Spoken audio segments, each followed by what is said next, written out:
Hi everyone. इस video के अंदर हम लोग बात करेंगे इक्वेशन ऑफ ट्रेजेक्ट्री के बारे में। ये प्रोजेक्टाइल मोशन का ही एक छोटा सा टॉपिक है।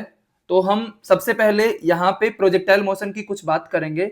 उसके बाद में ये देखेंगे कि प्रोजेक्टाइल मोशन के अंदर ही इक्वेशन ऑफ ट्रेजेक्ट्री जो है वो किस चीज को रिप्रेजेंट करती है, हम उसको डिराइव करेंगे। और इक्वेशन ऑफ ट्रेजेक्ट्री जो होती है वो बेसिकली किस किस वेरिएबल के बीच में एक रिलेशन होता है उसके बारे में हम लोग यहाँ पे चर्चा करेंगे।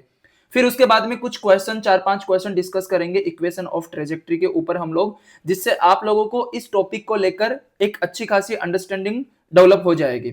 ठीक है, तो अब हम लोग क्या करेंगे कि आगे बढ़ने से पहले पहले हम लोग एक बार छोटा सा रिवीजन ले लेते हैं। इक्वेशन ऑफ ट्रेजेक्ट्री को डिराइव करने से पहले हम लोग देखते हैं यहाँ पे कि प्रोजेक्टाइल मोशन में बेसिकली होता क्या है। जैसे मान लो मैंने यहाँ पे जो एग्जांपल लिया है वो ग्राउंड टू ग्राउंड प्रोजेक्टाइल का लिया है।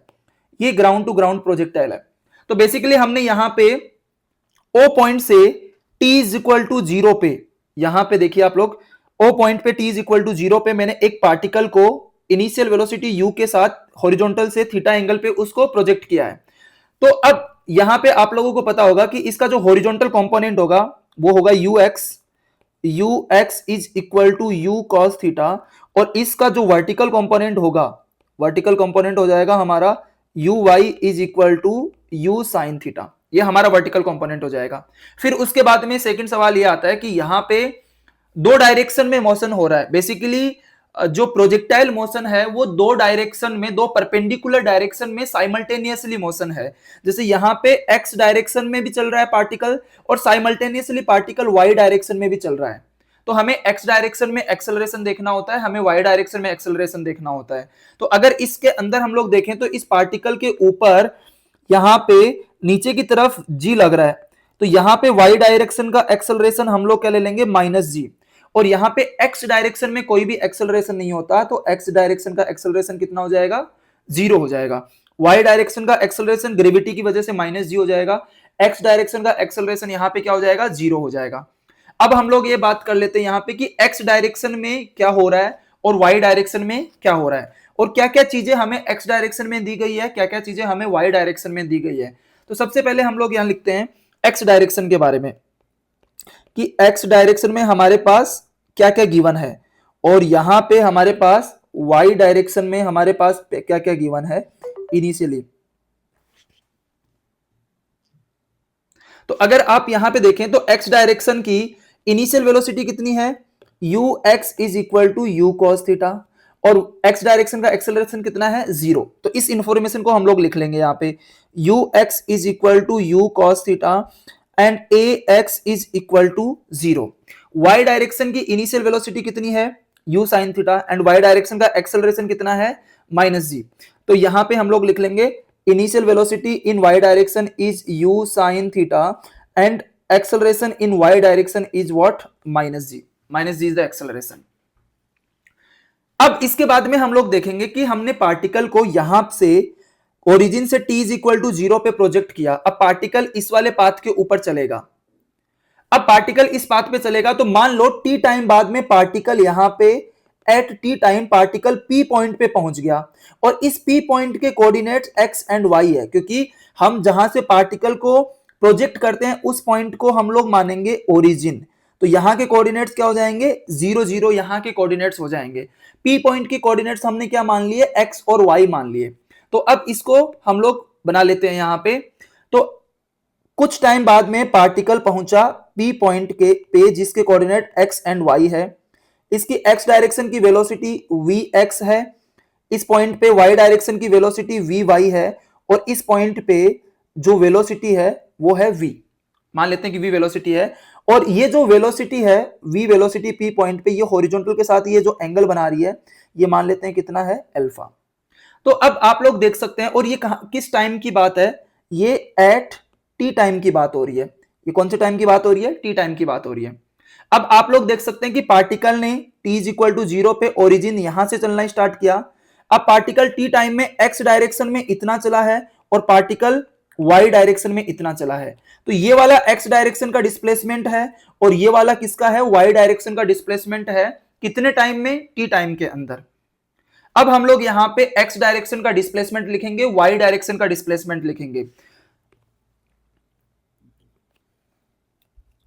नेक्स्ट है displacement of particle in x direction, okay, after t। So x is equal to, अब देखो x डायरेक्शन में कोई भी एक्सेलरेशन नहीं है, तो और x डायरेक्शन में कोई भी एक्सेलरेशन नहीं है, तो x डायरेक्शन की ये जो वेलोसिटी हमारे पास है, ये वेलोसिटी कांस्टेंट रहेगी। ये क्या रहेगी? कांस्टेंट रहेगी, ठीक है। ये वेलोसिटी कांस्टेंट रहने वाली है x डायरेक्शन की। तो अगर x डायरेक्शन की वेलोसिटी कांस्टेंट रहने वाली है, तो t टाइम बाद में पार्टिकल का जो डिस्प्लेसमेंट होगा वो कांस्टेंट स्पीड इनटू टाइम। तो हम लोग क्या लिखेंगे यहां पे? x is equal to u cos theta into time. ये x डायरेक्शन का डिस्प्लेसमेंट हो गया। उसके बाद में हम लोग देखते हैं displacement of particle in y direction, displacement of particle in y direction after time t। तो अब देखो y डायरेक्शन में क्या है कि y डायरेक्शन के अंदर नीचे की तरफ एक्सेलरेशन है g। तो ये वाला जो g है ना, ये बॉडी के मोशन, जब बॉडी ऊपर जा रही होगी तो उसके मोशन में रिटार्डेशन लेके आएगा, रिटार्डेशन लेके आएगा, और रिटार्डेशन लाएगा तो उसकी स्पीड कम होगी, ठीक है, जब तक बॉडी मैक्सिमम हाइट पे नहीं पहुंच जाती है। अब यहां पे हमें ये y निकालना है, तो y निकालने के लिए हम लोग यहां पे इक्वेशन ऑफ मोशन की सेकंड इक्वेशन यूज करेंगे, s is equal to ut plus half at square. तो यहां पे हम लोग क्या लिखेंगे? y डायरेक्शन का डिस्प्लेसमेंट निकाल रहे हैं, तो हम लोग होंगे y डायरेक्शन की initial velocity t minus half plus half a y t square. तो यहां पे क्या लिखेंगे हम लोग? y is equal to u sine theta t minus half g t square, क्योंकि ए वाई की जो वैल्यू है वो माइनस जी है, और यू वाई की जो वैल्यू है वो u साइन थीटा है। वो वैल्यूज यहां पे पुट कर दे तो हमारे पास इक्वेशन आ जाएगी। तो मान लेते हैं कि ये वाली इक्वेशन हमारे पास 1 है और ये वाली इक्वेशन हमारे पास 2 है। अब आप लोग ये क्वेश्चन पूछ सकते हैं कि सर हमने तो इक्वेशन ऑफ ट्रेजेक्ट्री आपसे पूछा है, लेकिन आप x एंड y की वैल्यू क्यों निकाल रहे हैं? अभी देखो, तो पहले तो आप लोगों को जो मैंने बेसिक्स बताया है यहां पे ये समझ में आया होगा। अब देखते हैं कि इक्वेशन ऑफ ट्रेजेक्ट्री क्या होती है। तो बेसिकली इक्वेशन ऑफ ट्रेजेक्ट्री जो होती है वो x variable and y variable के बीच में रिलेशन होता है किसी भी पार्टिकल का, जब पार्टिकल प्रोजेक्टाइल मोशन करता है। तो जैसे मान लो यहां पे ये पार्टिकल प्रोजेक्टाइल मोशन कर रहा है, तो ये जैसे मैंने बताया दो परपेंडिकुलर डायरेक्शन का मोशन है, x डायरेक्शन एंड y। तो क्या हो रहा है कि पार्टिकल का x डायरेक्शन में भी कोऑर्डिनेट चेंज हो रहा है, पार्टिकल का y डायरेक्शन में भी कोऑर्डिनेट चेंज हो रहा है। जैसे अगर आप लोग इस प्रोजेक्टाइल मोशन, तो पार्टिकल ये जो ब्लू वाला पार्ट है ना, इसके ऊपर पार्टिकल मोशन कर रहा है। तो जब particle t is equal to 0 पे ओरिजिन पे है तो उसके कोऑर्डिनेट्स 0 0 है। टी टाइम पे पार्टिकल कहां पे आया? इस पॉइंट पे आया, तो उसके कोऑर्डिनेट्स क्या हो जाएंगे? एक्स वाई कोऑर्डिनेट हो जाएंगे। कुछ टाइम बाद में मान लो पार्टिकल यहां पे क्यू पॉइंट पे आएगा, जिसके कोऑर्डिनेट्स क्या हो जाएंगे? x1 y1 हो जाएंगे। तो यहां पे पार्टिकल x और y डायरेक्शन में साइमल्टेनियसली मोशन कर रहा है, जिसकी वजह से पार्टिकल का x कोऑर्डिनेट भी चेंज हो रहा है, पार्टिकल का y कोऑर्डिनेट भी चेंज हो रहा है। तो इस रिलेशन को, कि जब x कोऑर्डिनेट चेंज हो रहा है eight the same time y coordinate भी तो चेंज हो रहा है, इस रिलेशन को बताती है इक्वेशन ऑफ ट्रेजेक्ट्री। कि अगर किसी टाइम पे पार्टिकल का x डायरेक्शन का कोऑर्डिनेट ये है, तो उस पॉइंट पे पार्टिकल का y डायरेक्शन का कोऑर्डिनेट क्या होगा, जो ये रिलेशन बताती है, उसको हम लोग बोलते हैं इक्वेशन ऑफ ट्रेजेक्ट्री। तो आई होप आप लोगों को इक्वेशन ऑफ ट्रेजेक्ट्री का जो मीनिंग है वो समझ में आया होगा। तो यहां पे x और y के बीच में जो रिलेशन है वही हमारा इक्वेशन ऑफ ट्रेजेक्ट्री है। तो अब ये रिलेशन हम डिराइव करेंगे, तो इसके लिए हमें x एंड y इन दोनों कोऑर्डिनेट्स की जरूरत है। तो बेसिकली क्या करेंगे हम लोग यहां पे, आप लोग देख सकते हैं कि इक्वेशन 1 एंड इक्वेशन 2 दोनों के अंदर टाइम की टर्म है, यहां पे हम उस टाइम की टर्म को एलिमिनेट कर देंगे, उसके बाद में हमारा इक्वेशन ऑफ ट्रेजेक्ट्री आ जाएगा। तो बेसिकली हम लोग क्या करेंगे, यहां से इक्वेशन 1 से टाइम की वैल्यू निकालेंगे। तो इस इक्वेशन 1 से हमारा टाइम का क्या वैल्यू हो जाएगा? t is equal to x by u cos theta, x by u cos theta. और ये जो t की वैल्यू है ये हम लोग कहां पे पुट कर देंगे? y वाली इक्वेशन में पुट कर देंगे। तो अब हमारे पास जो आएगा वो क्या आएगा? y is equal to u sine theta into, what is the value of t here? x by u cos theta minus half into g into t square कितना हो जाएगा? X square divided by u square cos square theta. तो अब यहां पे देख सकते हैं आप लोग कि ये वाला जो u है ये इससे कैंसिल हो जाएगा और हमारे पास क्या बचेगा यहां पे? y is equal to x sine theta by cos theta कितना हो जाएगा? Tan theta minus g x square divided by ये आ जाएगा हमारे पास 2u square cos square theta. तो हमारे पास में इक्वेशन ऑफ ट्रेजेक्ट्री की ये एक फॉर्म आ जाएगी। ठीक है, तो ये इक्वेशन ऑफ ट्रेजेक्ट्री है, बेसिकली ये एक form of equation of trajectory है। y is equal to x tan theta minus g x square 2u square cos square theta, ये इक्वेशन ऑफ ट्रेजेक्ट्री का एक फॉर्म है। अब ये फॉर्म बहुत ही इंपॉर्टेंट है, ये आप लोगों को ध्यान में रखना है। अब इक्वेशन ऑफ ट्रेजेक्ट्री का एक और दूसरा फॉर्म है, हम लोग उसको डिराइव करते हैं।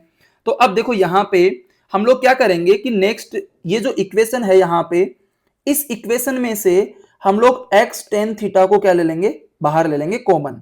तो यहां पे 1 बच जाएगा, फिर माइनस, फिर हम लोग g x square divided by 2u square cos square theta, और जिसको हम लोग कॉमन लेते हैं वो अगर इस वाली टर्म में नहीं होता है तो हम लोग उसको डिवाइड कर देते हैं। तो यहां पे एक्स टेन थीटा से हम लोग डिवाइड कर देंगे इस इक्वेशन को। तो अब देखो यहां पे अगर इस ऊपर वाली इक्वेशन में इसमें से अगर हम लोग यहां पे y x tan theta common ले लेते हैं, यहां पे ध्यान से देखो, जैसे इस इक्वेशन में अगर हम लोग यहां पे y is equal to x tan theta मैं यहां पे कॉमन ले लेता हूं, और फिर अंदर क्या बचेगा? 1 minus g x square divided by यहां पे लिख देंगे हम लोग 2u square cos square theta into x tan theta. क्या लिख देंगे? Into x tan theta. Okay, अब उसके बाद में हम लोग फर्दर क्या लिखेंगे? y is equal to x tan theta 1 minus g x square divided by यहां पे हम लोग क्या लिख देंगे? Divided by 2u square cos square theta into x into tan theta को हम लोग क्या लिखेंगे? Sine theta. टेन थीटा को हम लोग लिखेंगे साइन थीटा डिवाइडेड बाई यहां पे आ जाएगा हमारे पास में कॉस थीटा, ये वाली टर्म हमारे पास में आ जाएगी। ठीक है, अब इसके बाद में हम लोग देखेंगे कि हम एक कॉस थीटा को यहां पे कट कर सकते हैं, एक्स को कट कर सकते हैं, तो हमारे पास जो बचेगा क्या बचेगा? एक x कैंसिल हो जाएगा, एक cos थीटा कैंसिल हो जाएगा, तो हमारे पास जो बचेगा वो क्या बचेगा? यहां पे y is equal to x tan theta और यहां पे 1 minus g x divided by यहां पे बच जाएगा 2u square sine theta cos theta, ये हमारे पास बच जाएगा। ओके, अब देखो इसमें एक और मॉडिफिकेशन हम लोग क्या कर सकते हैं कि ये जो g है यहां पे, इस g को हम लोग यहां पे लिख सकते हैं डिवाइड के अंदर। अब इस g को डिवाइड के अंदर रखने से पता है क्या होगा? आपने ये फॉर्मूला देखा होगा, ये 2u square sine theta cos theta divided by g, ये बेसिकली रेंज का फॉर्मूला है।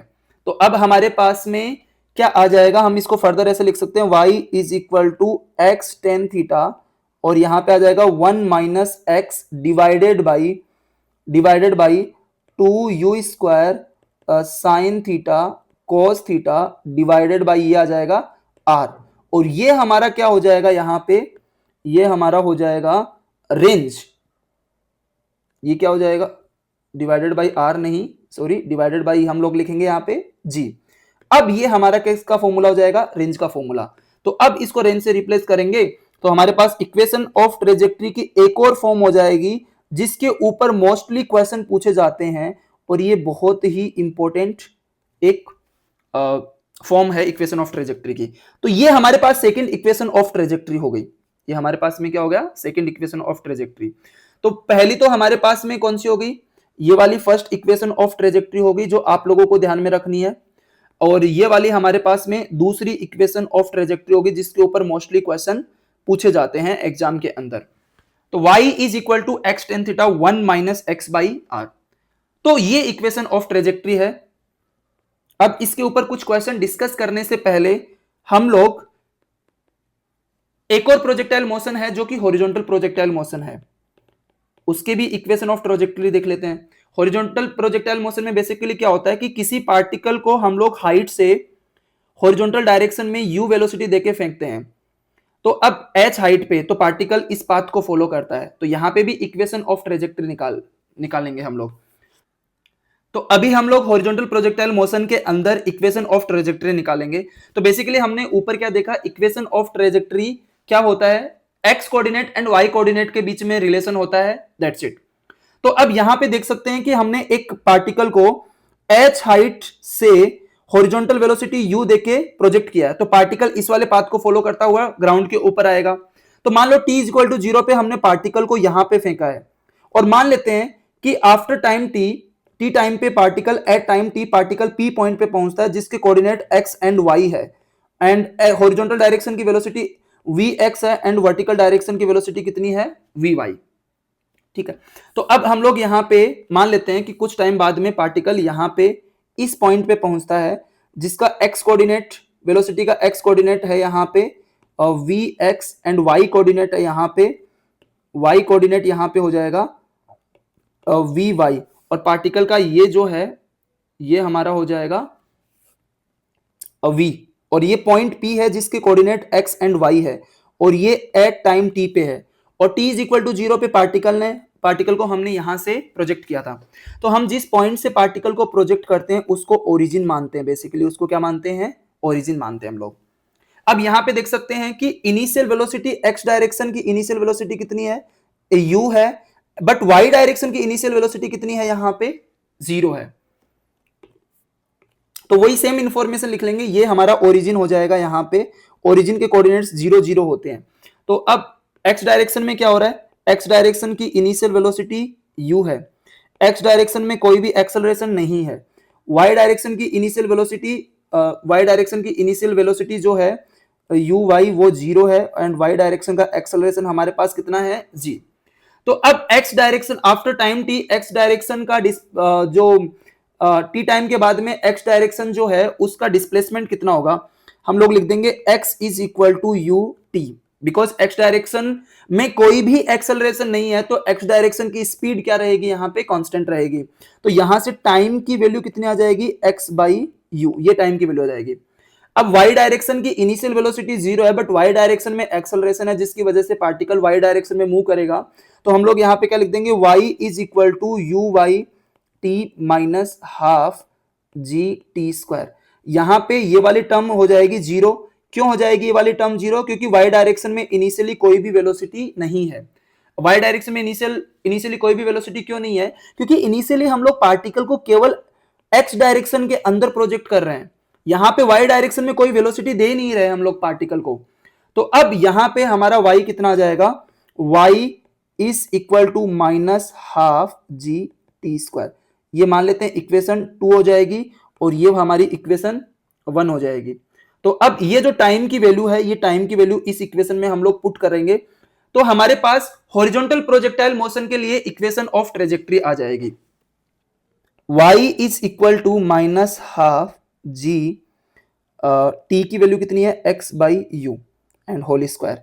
सो y is equal to minus half g x square by u square. ये हमारी y डायरेक्शन की इक्वेशन ऑफ ट्रेजेक्टरी यहां पे आ जाएगी, y डायरेक्शन की इक्वेशन ऑफ ट्रेजेक्टरी हो जाएगी। ओके, तो चलो अभी हम लोग इक्वेशन ऑफ ट्रेजेक्टरी के ऊपर कुछ एग्जांपल्स डिस्कस करते हैं। टोटल यहां पे मैंने 4-5 एग्जांपल लिए हैं। ये एग्जांपल करने के बाद में आपको इक्वेशन ऑफ ट्रेजेक्टरी से रिलेटेड कोई भी डाउट नहीं रहेगा, ये मैं बोल सकता हूं आप लोगों को। तो पहले एग्जांपल में आप लोग यहां पे देख सकते हैं कि हमारे पास एक इक्वेशन ऑफ ट्रेजेक्टरी लिखा हुआ है, y is equal to a x minus b x square, ये हमारे पास लिखा हुआ है। और इस इक्वेशन के बेस पे हमें क्या बताना है, यहां पे हमें एंगल ऑफ प्रोजेक्शन थीटा बताना है और हमें रेंज बताना है यहां पे। तो बेसिकली हमें angle of projection theta and range बताना है। तो देखो हमारे पास इक्वेशन ऑफ ट्रेजेक्टरी के दो फॉर्म है, y इज इक्वल टू एक तो x tan theta minus g x square divided by ये आ जाएगा 2u square cos square theta. एक फॉर्म तो हमने ये डिराइव किया इक्वेशन ऑफ ट्रेजेक्टरी का, दूसरा फॉर्म है y is equal to x tan theta 1 minus x by R. ये दूसरा रिलेशन हमने यहां पे डिराइव किया है, आप लोग यहां पे देख सकते हो, ये वाला रिलेशन हो गया x tan theta 1 minus x by R. तो अब बेसिकली जो क्वेश्चंस एग्जाम में पूछे जाते हैं वो जनरली इस वाले पे ज्यादा पूछे जाते हैं। ऐसा नहीं है, ये वाला फॉर्मूला भी यूज होता है, बट ये वाला हम लोग ज्यादा करते हैं। जैसे इस वाले इक्वेशन में हम लोग क्या करेंगे कि ये हमारे पास जो इक्वेशन ऑफ ट्रेजेक्ट्री है इसको इस फॉर्म में कन्वर्ट करेंगे। इस फॉर्म में कन्वर्ट करने के लिए यहां पे हमारे पास ब्रैकेट में 1 रहना चाहिए। तो अगर ब्रैकेट में यहां पे 1 रहेगा इसका मतलब ax को इस पूरी इक्वेशन में हमें क्या करना लेना पड़ेगा, कॉमन लेना पड़ेगा। तो अब हम लोग इसको कैसे लिख सकते हैं, इस इक्वेशन को हम लोग यहां पे फर्दर ऐसे लिख सकते हैं, y is equal to a x को कॉमन ले लेंगे तो यहां पे 1 minus b x square divided by a x बच जाएगा। तो x से x यहां पे कैंसिल हो जाएगा, क्योंकि जब हम लोग इस इक्वेशन को इस फॉर्म में कन्वर्ट कर रहे हैं तो यहां पे हमारे पास 1 रहना चाहिए और यहां पे केवल x रहना चाहिए और यहां पे केवल 1 रहना चाहिए। ये मेक श्योर करना आप लोगों को। उसके बाद में जो x के मल्टीप्लाई में यहां पे होगा वो टेन थीटा की वैल्यू होगी और x के डिवाइड में यहां पे होगा वो रेंज की वैल्यू होगी।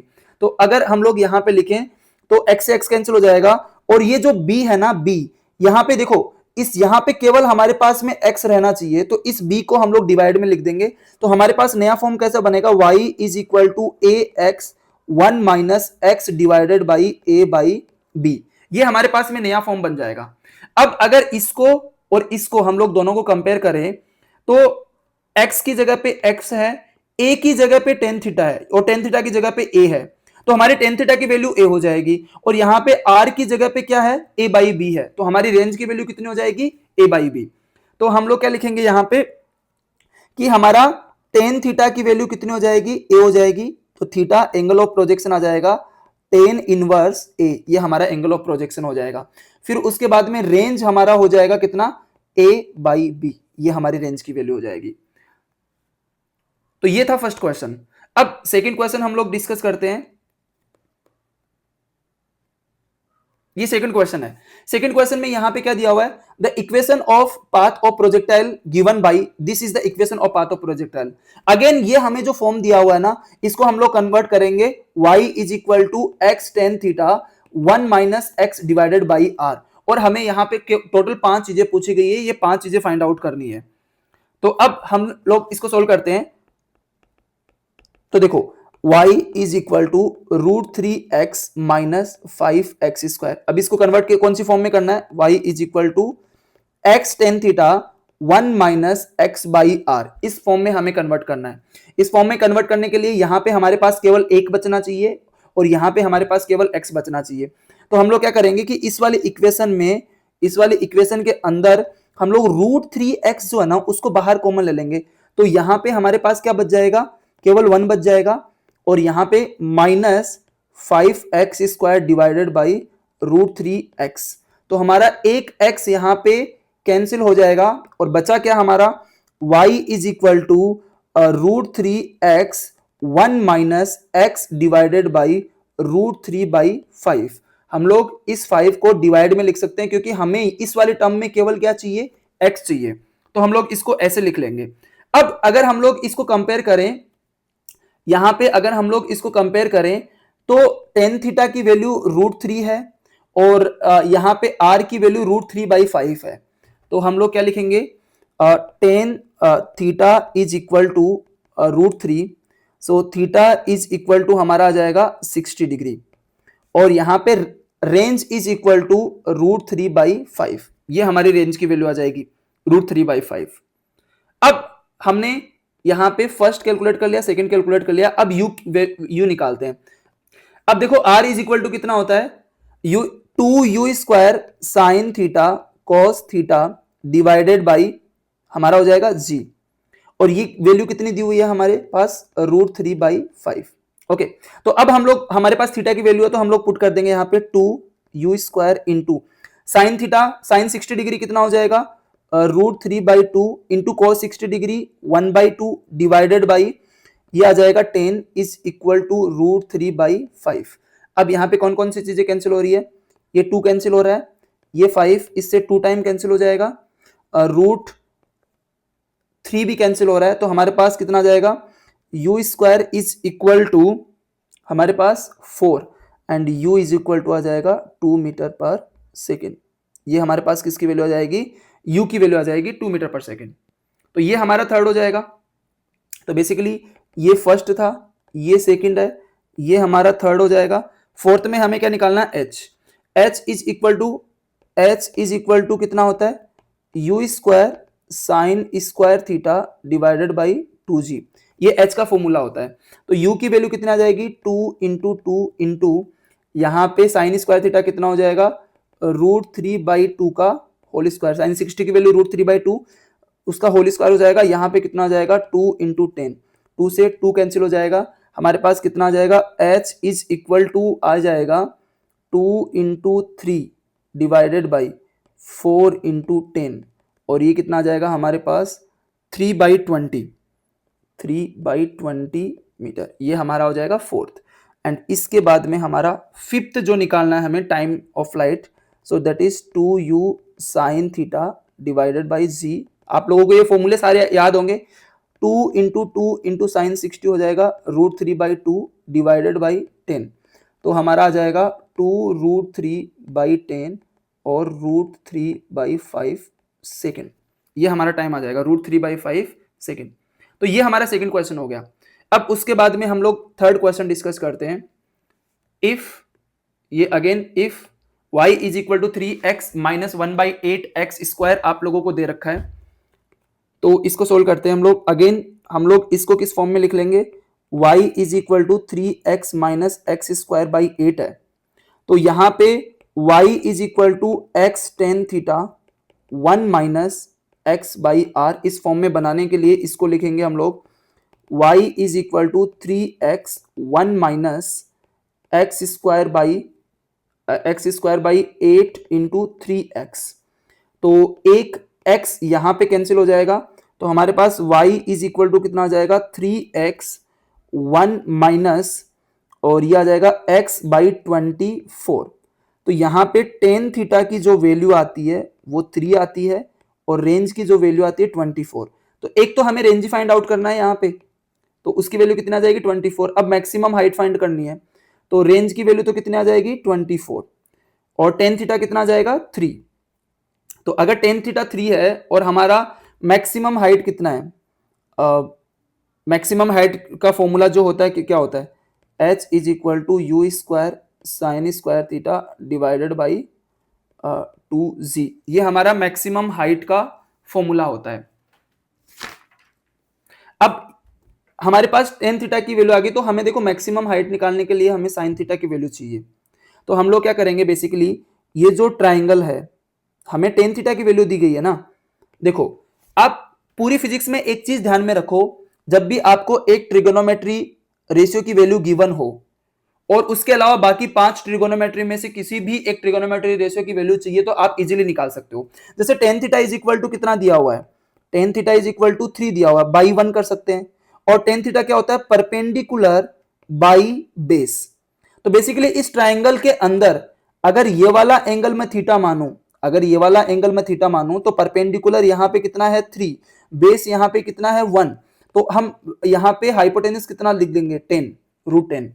सो ये 3 दिया हुआ है क्योंकि हमने इसको टेन थीटा क्या लिख सकते हैं, tan theta is equal to 3/1 लिख सकते हैं, that is perpendicular by base. Base कितना है 1 और हाइपोटेनस कितना हो जाएगा 9 + 1 दैट इज √10। ये हमारा हाइपोटेनस हो जाएगा। अब लेकिन हमें तो h निकालने के लिए हमें u भी तो चाहिए। अब हम लोग हेल्प लेंगे यहां पे रेंज की। r is equal to 24 is equal to क्या, 2u square sine theta cos theta divided by कितना दिया हुआ है, डिवाइडेड बाई यहां पे z। ये हमारे किसकी वैल्यू है, r की वैल्यू है। तो यहाँ पे हम साइन थीटा इन सब की वैल्यू पुट कर देंगे तो हमारे पास यू स्क्वायर की वैल्यू आ जाएगी। तो 24 is equal to 2 into u square divided by 10 into sine theta की वैल्यू कितनी हो जाएगी 3/√10 इंटू कॉस थीटा की वैल्यू कितनी हो जाएगी 1/√10। तो यहां से हमारे पास यू स्क्वायर की वैल्यू आ जाएगी। यू स्क्वायर कितना हो जाएगा यहाँ पे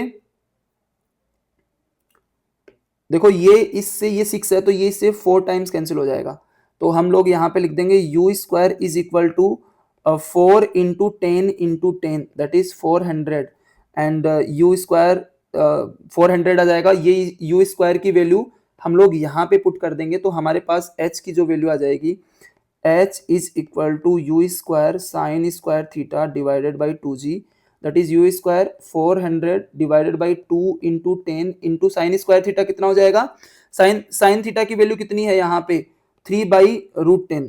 सो यहाँ पे sine square theta 3 by root 10 है, 3 बाई रूट 10 होल स्क्वायर।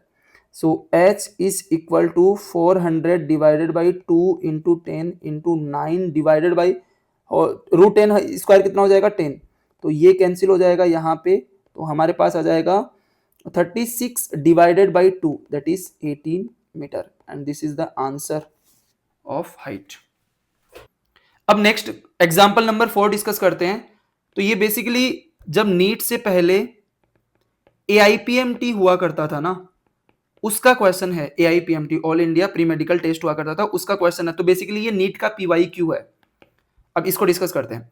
तो यहां पे क्या दिया हुआ है, a projectile is fired from the surface of earth with a velocity 5 metre पर second and angle theta with the horizontal, another projectile fired from another planet with a velocity 3 metre पर second at the same angle follows a same trajectory.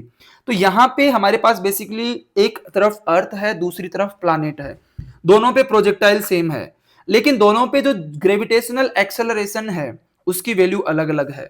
तो देखो इस type के जब question होते हैं ना, और इस टाइप के क्वेश्चन में देखो यहाँ पे क्या दिया गया आप लोगों को कि जी की वैल्यू जो है वो 9.8 मीटर पर सेकेंड स्क्वायर यूज करो, एंड जनरली हम लोग जी कितना यूज करते हैं 10 यूज करते हैं। तो देखो आप एग्जाम में एक बिग कैलकुलेशन से कैसे बच सकते हैं कि यहाँ पे ऑप्शन देखो, ये वाले जो ऑप्शन है ये काफी दूर दूर हैं। तो अगर ऑप्शन काफी दूर दूर होते हैं तो अगर आप जी की जगह 10 भी लोगे ना, तो जो आपका फाइनल आंसर आएगा उसमें बहुत ज्यादा फर्क पड़ता नहीं है। तो उससे फायदा क्या होगा कि एग्जाम में आपका टाइम सेव हो जाता है, और यही चीजें होती हैं जो एग्जाम में मैटर करती है जब आप एग्जाम सोल्व करते हो। तो अब यहां पे देखो हम लोग क्या करेंगे, एक तरफ अर्थ ले लेते हैं, तो हम लोग यहां पे आना डिवाइड करते हैं और थोड़ा सा एनालाइज करते हैं। तो इस तरफ मान लेते हैं कि हम लोग अर्थ के प्रोजेक्टाइल को डिस्कस करेंगे, और इस तरफ हम लोग प्लैनेट के प्रोजेक्टाइल को डिस्कस करेंगे। यहां पे ग्रेविटेशनल एक्सेलरेशन को हम लोग GE10 लिख लेते हैं, और यहां पे GP जो कि हमें निकालना है, यहां पे ग्रेविटेशनल एक्सेलरेशन, उस प्लैनेट के ऊपर ग्रेविटेशनल एक्सेलरेशन हमें यहां पे निकालना है। तो अब इसने क्वेश्चन में क्या बोला है कि सेम प्रोजेक्टाइल है। जैसे मान लो कि अगर यहां पे मैं प्रोजेक्टाइल, ये वाली प्रोजेक्टाइल समझूं, ये क्वेश्चन कॉन्सेप्चुअल था तो ध्यान से समझना। जैसे मान लो यहाँ पे ये वाले प्रोजेक्टाइल समझू मैंने मान लिया कि ये वाले प्रोजेक्टाइल है ग्राउंड के ऊपर, जिसमें हम लोग इनिशियल वेलोसिटी यहाँ पे कितनी रख रहे हैं UE जो कि 5 दी हुई है, लेकिन थीटा यहाँ पे कितना है, हॉरिजॉन्टल एंगल कितना है थीटा। अब ये y एक्सिस है, ये x एक्सिस है। अब क्वेश्चन में ये बोला गया है कि पार्टिकल जो है ना वो सेम प्रोजेक्टाइल फॉलो करता है, मतलब इक्वेशन ऑफ ट्रेजेक्ट्री सेम होगी यहां पे। तो यहां पे बस चेंज क्या है कि ये जो UE है ये प्लैनेट का है यहां पे, और प्लैनेट का वेलोसिटी कितना है, U planet is equal to 3 metre पर सेकेंड, और यहां पे 5 मीटर पर सेकेंड। अब बाकी सारी चीजें सेम है, ये थीटा भी सेम है, ये जो पाथ है ये पाथ भी सेम है, ठीक है। तो अब हम लोग देखते हैं यहां पे इक्वेशन ऑफ ट्रेजेक्ट्री अगर लिखना चाहें, जो फर्स्ट फॉर्म है वो यूज करेंगे हम लोग। यहां पे y is equal to x tan theta minus g x square divided by 2u square cos square theta, and यहां पे ये अर्थ के लिए लिख रहे हैं हम लोग। तो अगर अर्थ के लिए लिख रहे हैं तो यहां पे g हम लोग किसका लेंगे, अर्थ का लेंगे, u किसका लेंगे, यहां पे अर्थ का लेंगे। तो यहां पे मैं g अर्थ का लिख देता हूं और u भी अर्थ का लिख देता हूं। यहां पे क्या लिखेंगे हम लोग, y is equal to x tan theta minus g planet x square divided by 2u planet square cos square theta, u planet square cos square theta. अब देखो यहाँ पे आप लोग ये पूछ सकते हो कि सर आपने यहाँ पे GE and UE and GP and UP तो लिख दिया, लेकिन आपने एक्स और टेन थीटा में एंड कोस थीटा में, कोस स्क्वायर थीटा में, इनमें कोई चेंज क्यों नहीं किया? क्योंकि वो बोल रहा है ना कि ये ट्रेजेक्ट्री सेम रहती है, ट्रेजेक्ट्री सेम रहती है मतलब एक्स की वैल्यू सेम रहेगी, थीटा की वैल्यू सेम रहेगी। यहां पे चेंज कौन सा टर्म हो रहा है? ये वाला टर्म, ये वाला टर्म एंड ये वाला टर्म, ये वाला टर्म डिफरेंट है यहां पे। इसका मतलब अगर ये इक्वेशन, अगर ये y की वैल्यू सेम रखनी है तो x tan थीटा तो दोनों में कॉमन है, इस वाली टर्म, ये वाली जो टर्म है ना, इन दोनों टर्म को इक्वल होना पड़ेगा। तो ये वाले दोनों टर्म अगर इक्वल होंगे तो हम लोग यहां पे क्या लिख सकते हैं? GE divided by 2UE square cos square theta is equal to GP divided by, ये हो जाएगा 2UP square cos square theta. तो यहां पे बेसिकली क्या होगा, 2 से 2 कैंसिल हो जाएगा, कोस स्क्वायर थीटा से कोस स्क्वायर थीटा कैंसिल हो जाएगा, और यहां पे हमारे पास क्या आ जाएगा? GE divided by UE square is equal to GP divided by UP square. And GE की वैल्यू हम लोग यहां पे 10 ले लेते हैं, डिवाइडेड बाई ये कितना हो जाएगा? 5 into 5 is equal to GP divided by 3 into 3. So what we will get here? GP is equal to 10 into 9 divided by 25. And that is, if we divide this, will get cancel 5 times, this will get 2 times. So what we will get here? 18 divided by 5, that is 3.6 meter per second square. And this answer is close to, almost close to 3.5 metre पर second square. तो मैंने बोला था ना कि बहुत ज्यादा change नहीं होता, तो अगर आपके पास ये आता है तो आप यहां पे डायरेक्ट क्वेश्चन ऑप्शन मार्क कर सकते हो 3.5। लेकिन ऑप्शन जब बहुत पास पास में होता है ना, तब आपको G 9.8 ही लेना पड़ेगा।